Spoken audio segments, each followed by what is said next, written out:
তারপরে হয়তো নির্বাচিত করতে পারতেছে। আমি আমার ভোট দেবো এটা দেওয়ার মতো সুযোগ। যে কারণে আজকে বিএনপি সহ প্রত্যেকটি গণতান্ত্রিক রাজনৈতিক দলগুলি এই নির্বাচনকে বয়কট করছে এবং আমরা বিএনপির তরফ থেকে এই যে একটি তামাশার যে নির্বাচন, সরকারের এই আয়োজনটাকে আমরা মনে করি একটি তামাশা। এখানে রাষ্ট্রীয় সম্পদ, আমাদের জনগণের টাকা আজকে লোপাট হচ্ছে। আজকে সারা দেশে একটা হরিলুটের একটি অবস্থা, দ্রব্যমূল্যে মানুষ দেশে সেদিকে কোনো খেয়াল নেই। অথচ ভোটাধিকার আজকে প্রয়োগ করতে পারতেছে এই কারণে কিন্তু সরকার চেঞ্জ না হয়, জনগণের সরকার কিন্তু প্রতিষ্ঠিত না হয়। সেই কারণে আমরা বিএনপির তরফ থেকে আপনাদের কাছে আহ্বান করি এই প্রহসনের যে কথা বলে যে নির্বাচন, সেই নির্বাচনকে আমরা বর্জন করলাম।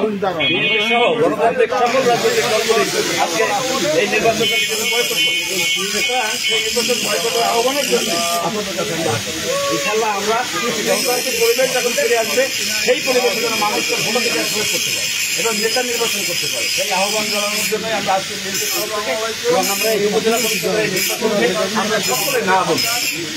সেই কারণে বিএনপির তরফ থেকে আপনাদের সবাই দিয়ে গেলাম এবং এই নির্বাচনকে নিরুৎসাহিত করার জন্য জনগণ আমরা আহ্বান করলাম। আজকে দোয়া রাখবো।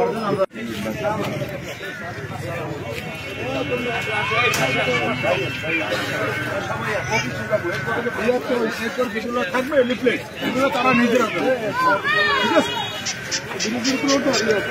ভালো করে